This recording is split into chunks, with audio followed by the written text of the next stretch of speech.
I am Vinnie Tortorich, folks. Your good intentions have been stolen, but don't worry. I'm here to help you get them back. You may be soft and succulent at the beginning of this process, but hang in there. Before long, you will be lean and mean, guaranteed, just like the woman on the other mic. I'm talking about the beautiful, the very strong, the vivacious, and she is getting curvy in all the right ways. I'm talking about Miss Gina Grad. Yeah. Oh, Yeah. thank you so much. Yeah, it's funny. Remember how on our previous show, on my previous show, when Adam Carolla would say like anyone who calls him sexist or racist or anything like that, he goes, "If I was, why would I make so many jokes about it in public?" And that's kind of how I feel about our faux sexual tension that people always accuse us of. Right. Like if that was Yeah. really happening, why would I be like, "Oh my God, Vin, you have to see this picture of me"? Yeah. You know, I'm going to send you a picture. Never mind. I'm not going to, Oh, come on. no, I'm not going to share. I was going to send you, I was going to do a dick pic, which I've never done. Has a guy ever done that to you, Are by the you way? kidding? Do you know how much time I spent on dating apps back in the day? You get them unsolicited. Now I think in California it's a crime to send it without it being Got asked him on for. date? Like, all right. Oh yeah. So we're going to talk about that a little bit on this show, and then we're going to get to other stuff. But Oh yeah. I said we're bringing it up in this show. So let's start. I was on a dating app for a very short time. And it was for a couple of months. Oh, that's nothing. And it was back when this was before phones were, phones were still flip phones. Yeah. And it was called, matchmaker.com or Yeah. match.com, something like Yeah. that. You had to flip And open the computer, fire it up, go online. Yeah. right. And the reason I went on was because a friend of mine, she was much older than me, maybe 10 years older than me, but I lived in her pool house, Mm-hmm. and she was successful and very good looking woman. And she, all of a sudden, she met this guy, this very successful guy. And all of a sudden, this guy was around and the whole thing. And I got to know the guy, and we became good friends. And they had been dating for a couple of months, and they were now a couple. And I said to him, I said, "Well, Linda, how did you and John meet?" And John goes, "You tell him." She goes, "We met on a dating app." And I went, "Wait a minute, John, you're very successful. I'm talking very successful in LA by LA terms. Oh boy. Uber Mo- successful. yeah, money." Yeah. And this woman had a house in Brentwood and was beautiful. Explain how expensive Brentwood is, Gina. I can't. That's how expensive it is. That's like, Like, let's just put it this way. The Marilyn Monroe's house that's in the news that they've just saved the day before it was supposed to be demolished is in Brentwood. Very yeah. expensive. Where someone killed Nicole Brown Simpson and Yeah. another guy, they never caught the murderer. That Right. was like a block from my house when I lived at Linda's house. That's Brentwood. Right. Okay. That's the neighborhood. Yeah. And I was like, "How did you guys meet?" And they were like on match.com. And I was like, "Wait a minute, you guys both successful, good looking people. How did you guys?" They were like, so John says to me, he says, "Well, how do you meet women?" And I said, "Wherever people stop for a second." He goes, "What does that mean?" I said, "Online at the bank, online at the grocery store, online at Starbucks, Yeah. wherever we stop for a second, Right. I eye the chick. If I see she's eyeing me up, I go, okay, well, maybe, people eye each other up. That's all you Sure. do. You just have to have the awareness to see, oh, wait, she's giving me the double take. Right. I'm going to give her the double take, and I'm going to go over and talk her up. Right. Right. It's simple. It's simple. And he said, "How's that working out for you?" And I said, "Well, it's not at all." And I told him, I don't know if I ever told you about my experiment. What? I went on, I want to say I went on for 6 months. Serena loves the story, Oh but it put God. me on for like more like 3 or 4 months. I told myself I would do it for a half a year, but I don't know if I made it there. What? I told myself that I would only date unattractive women Oh. because every woman I dated and not just me, folks, you got to understand where I was living. As my friend, I had a friend named Lucy. Lucy said to me, your problem with women is that every woman you date has a title. Ah, like a right? Miss fill in the blank. Miss USA, That's right. Miss America, Miss Arizona, Miss Playboy Playmate, you Right. name it. Serena's actually, Bond girl. Apparently, I only went out with title women. But Uh-huh. look, I'm just a red-blooded American. If a girl's giving me a look online at Starbucks and she's hot, what am I? This might be the right one. Yeah, you got to try. You got to give it a shot, right? And after like years of, well, this bitch is crazy. After like one or two dates, like once you figure out, oh, I want to be an actress, I want to be a singer, it's like I would just go, okay, I'm moving on. For those reasons, I'm out. Yeah, and as you know, Gina, you can say that most people in LA won't date actors or musicians or fill in the blank. Too flaky, unstable, all kinds of things. Yeah. And off the air, you and I have talked about people who I've turned down on dates who were big celebrities. Oh, yeah. I love that. Because I was like, no, I'm not going out with her. She's got this problem or that problem. Yeah, don't roll those dice. I just said, okay, I'm going to start dating normal women. So when I say unattractive, I'm not talking about, they had to be aesthetically pleasing to me. Yeah, normal. I wanted to find someone like my mother. And I said, they're not going to be 5'11", statuesque. They're not going to be those women. They're not going to be that woman. You're taking a break from the Swedish bikini team and you're just going for the normies. Yeah. And I was going deep valley, if you will. Oh my God. I mean, because I wanted to find a soulmate. What? Looks don't matter as much as connecting with someone. Sure. Really mattered to me. And I tried that for at least 4 months. And it did not work out. Now I was dating unattractive women who were crazy. That's what happened. So I was going to say, right as this plan was about to expire, you give up and find yourself a Bond girl? Well, no. Years went by.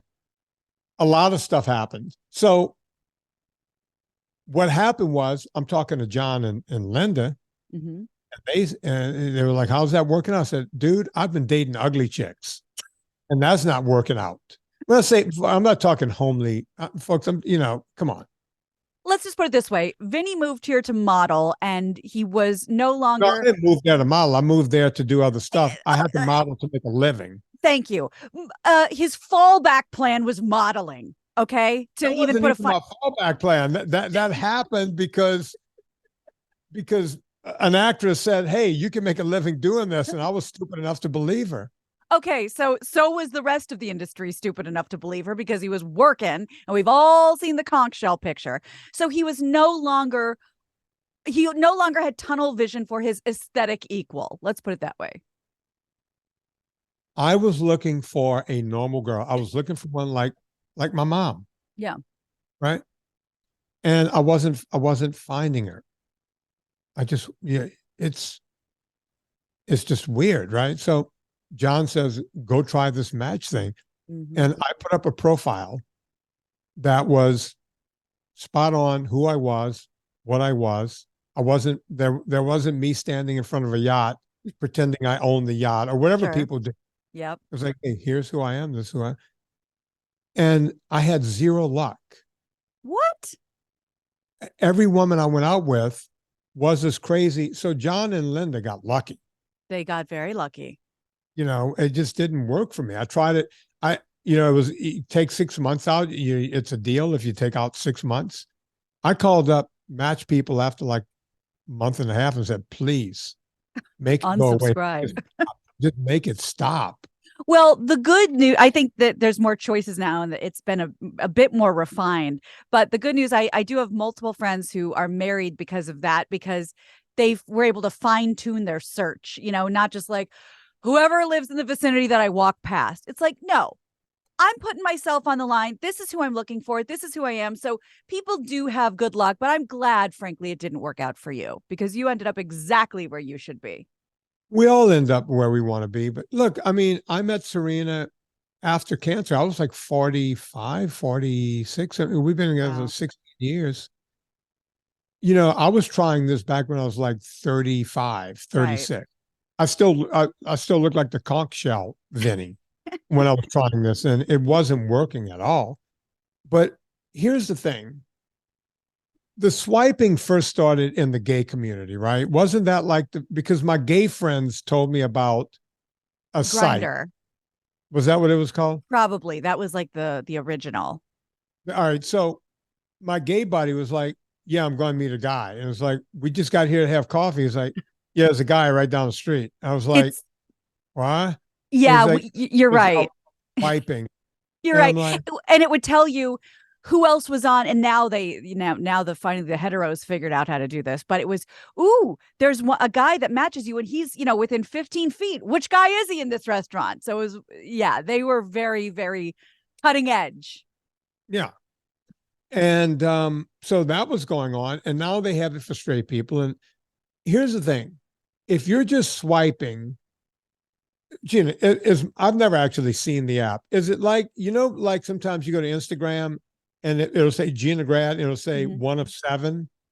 And I Mm. go, oh, let me swipe Oh, and the see. pictures. Yeah. Yeah. Yeah. Is that basically what you're doing? Yeah, but it's human beings. It's each one is a new human being, and you just swipe, swipe, swipe, swipe. It's like your eyes go numb. It's like you start having, fog, and you see stars. You're just kind of swipe, swipe, swipe, swipe, and that's what you're doing to people. So did you do an app?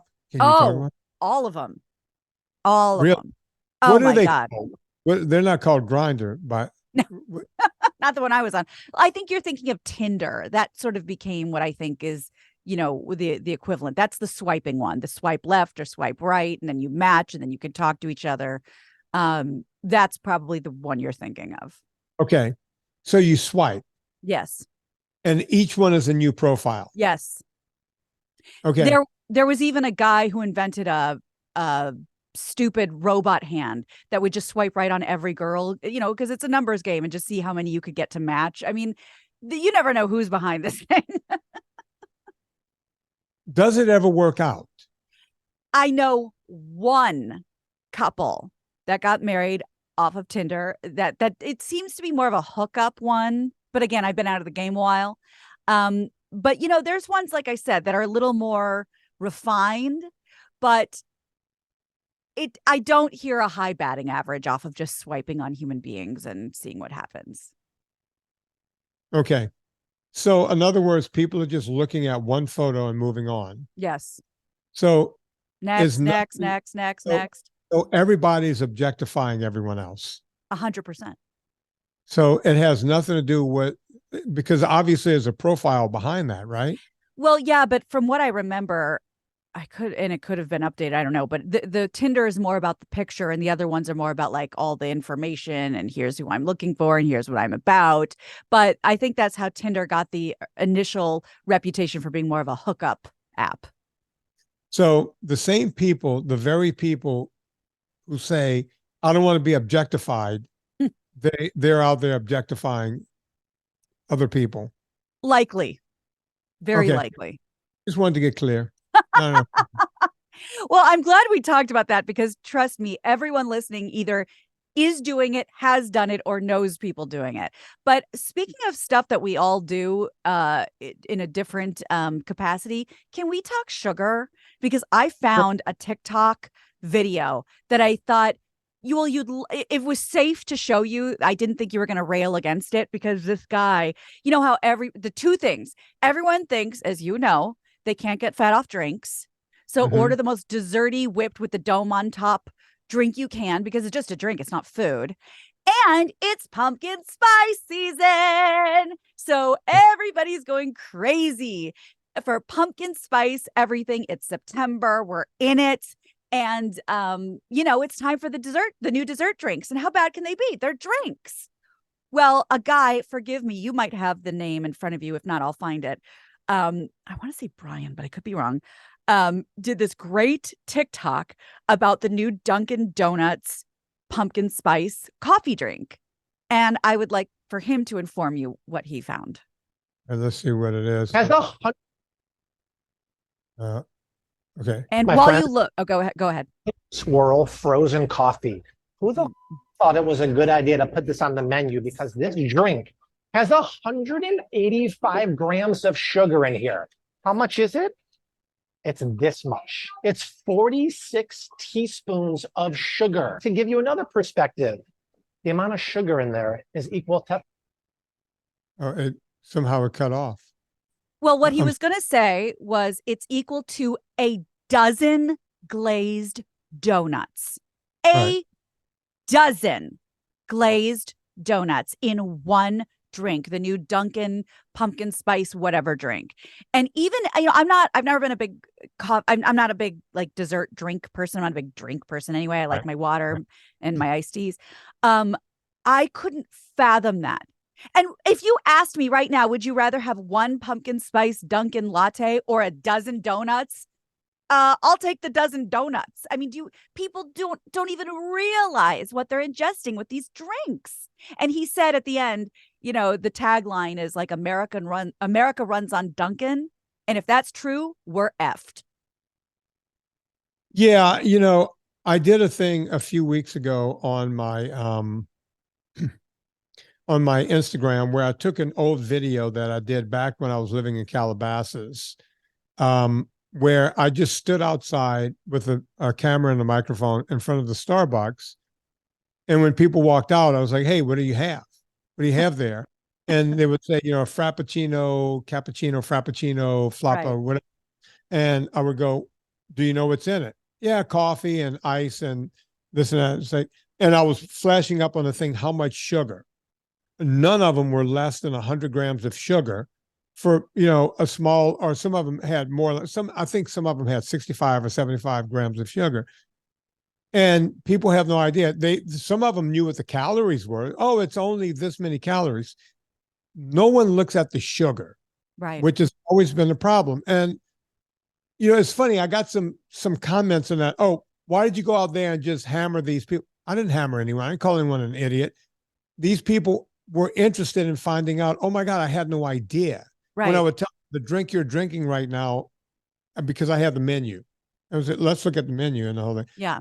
They couldn't believe what they were drinking. I'm telling this to people all the time. I was getting my tires changed on my, I was Woodland Hills, not Woodland Hills, Thousand Oaks. Oh, a nice part of the West Valley. Yeah. So they got places out there, you know, car dealerships and the whole thing. I found a place, changed my tires for cheap. Right. So I went out there and I went right across the street. It was early in the morning. They told me they could take me at 7:30. Said, get here at 7:15. We'll take you right away. You can get right to your clients and the whole thing. I zoomed out there. I dropped my car off. The guy says, give me 45 minutes. We'll have 4 new tires in your car. I went across the street to the Starbucks. Right. Now, I'm not a big purveyor of Starbucks, but I had nowhere else to go. I can sit in there. They're everywhere. Yeah. And of course, I'm not going to just sit there and use their internet. Now, I was doing my tweets and everything. I got a black coffee. And I was sitting right where you can see the bar, right? Yeah. And they were just shoveling out dessert after dessert after dessert. And people were going to work, just going to work, grabbing their dessert, getting in their car, getting that sugar hit on the way to work. That's a problem, Gina. That's Why a big. Is that? I don't think people realize how much sugar hurts your DNA and your mitochondria, right? We talk about, you know, I talk about my cancer because I can only talk about my cancer. And I'm an N1 experiment. And I'm going to put this in cartoon version. Please. And people, why are you so strict about not eating sugar? Why are you so steadfast? Don't you want sugar sometimes? Oh, yeah, I want sugar because I'm a sugarholic. And, you know, I exercise like a fiend. I'm not going to get fat if I have myself a little sugar here and there. Right. I'm not going to eat grains. I'm not eating anything else. Because they told me my cancer would be back somewhere between 3 and 4 years. They said, if you make it 5 years, consider yourself lucky, right? That's when my doctor explained to me that we're learning that cancer feeds on sugar. The sugar damages the DNA. It damages the mitochondria, the small cells, and it allows cancer to grow. And cancer, in most cases, it will not use oxygen. It's a closed cell. Okay. But do you know what sugar's made of? Gumdrops and rainbows and everything good and pure. Am I close? What is a sugar? I don't know. What do we call sugars? Sweeteners. No, let's try again. We have, Fructose. no, hang on, Gina. We have proteins, fats, and what? What's the third macronutrient? Carbohydrate. So sugar's made of carbon, hydrogen, and oxygen. It's made up of 3 things. That makes up the sugar molecule. Okay. I can't remember which part is carbon, how much is sugar, and carbon, hydrogen, and oxygen. It's 2 parts this, 7 parts that. Yeah, I'm part. out. Yeah. Right. Well, the oxygen that these cells get, they get it from sugar. It causes cancer to grow. Now, listen to what I said. They told me my cancer, the same cancer that your father died from, we had exactly the same strain. Sorry. He died. I accidentally lived. And they told me it would be back within 5 years. I've been clean since 2007. Whoa. How many years is that, Gina? 7 from 23 is So what? much math today. Yeah. So 30 to 16? 16 years. Yeah. No chemo. No chemo. No So what? chemo? No chemo in 16 years. Wow. I used chemo to save my ass. They told me I'd be back on chemo in 5 years. 16 years, no chemo. Now, will I need chemo next year? Maybe. But wouldn't you rather go 16 years without chemo versus 4 or 5? 100% of the time. Is that worth not eating what was a Dunkin' Donut? Yeah. A drink that's the size of 12 glazed donuts. Yeah. So when people go, man, you're so steadfast. That's why. Oh, what's at stake? What's the risk? And the difference is, you know what the risk is, and the rest of us don't. You know, we don't have a tangible touchstone. Oh, that can't happen to me. And well, who's to say? But you have an example. Now, a lot of people do. I mean, remember when we had on, and you've spoken to many times, Abrams. Jim Abrams. Jim Abrams. Good saying friend. that, yeah, you want to remind us what he was on about? Jim Abrams, famous Hollywood writer, producer, Abrams Zucker. His son, Charlie, had a really bad seizure from the time he was born. By the time he was, I want to say 2, they decided there was nothing they can do. So they were going to do on a 2-year-old. He might have been 3, but I think 2. They were going to do a radical surgery, basically giving this kid a partial lobotomy because his body was seizing so much that this would be a better thing to do, to try to cut out a piece of his brain. If you ever saw the movie One Flew Over the Cuckoo's Nest, yeah. that's what we used to do to crazy people. Give them lobotomies. They were going to do this to a 2-year-old. They were going to ruin this kid's life. Just to stop him from having seizures all day and all night. Just to stop him from having as many seizures as he was. As many. Oof.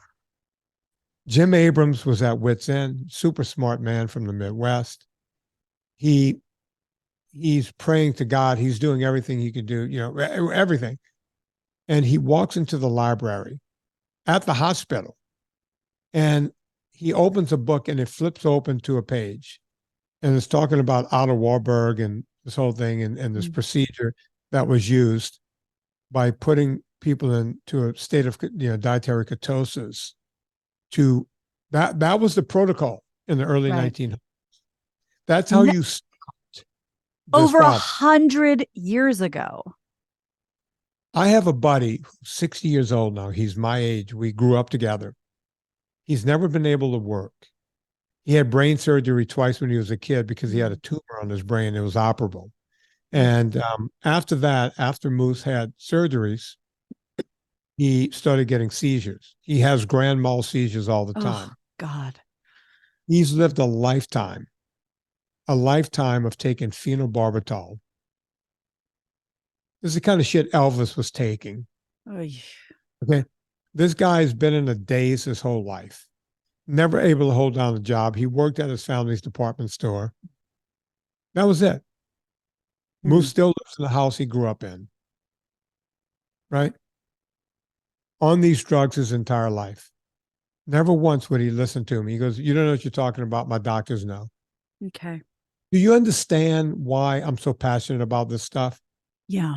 Kid who wouldn't pay attention to his buddy who said, "Do this." And he would always go, "Love you, Vin, but what, you know more than the doctors?" Yes, in this case, I do. Because with Jim Abrams, he walks into his doctor and goes, "Look at this. Look at this." And the doctor goes, "Yeah, that's a therapy we don't use anymore because, we have drugs now." And Yeah. he goes, "Yeah, but the drugs aren't working. Can we try this?" "Nah, your kid's going to get high cholesterol if you put him on that kind of."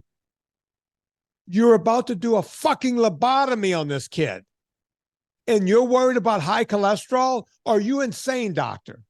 Are you insane? I can't believe it. And by the way, folks, if you think I'm making this up, No. Jim movie with his friend, what's her name from Silkwood? Deborah Winger? No. Hold on, I'll tell you. Silkwood was I just saw in a movie with what's his name the other night. Love her to Streep? Meryl Streep? Yeah. Meryl Streep did a movie for Jim Abrams because they were good friends. Right. And she was so passionate about this. It's a movie called First Do No Harm. Gina, have you ever seen First Do No Harm? No, but I know that what you're saying is true because we also had him on the show and he told the entire story. So this is absolutely true. Folks, you can watch that movie for free. It's been out for so long. Jim makes it free. He puts it up for free on YouTube. It's from 97. Go watch First Do No Harm with Meryl Streep. And that's a real life story of another couple that had a very similar story to what Jim and his wife went through with Charlie. Yeah.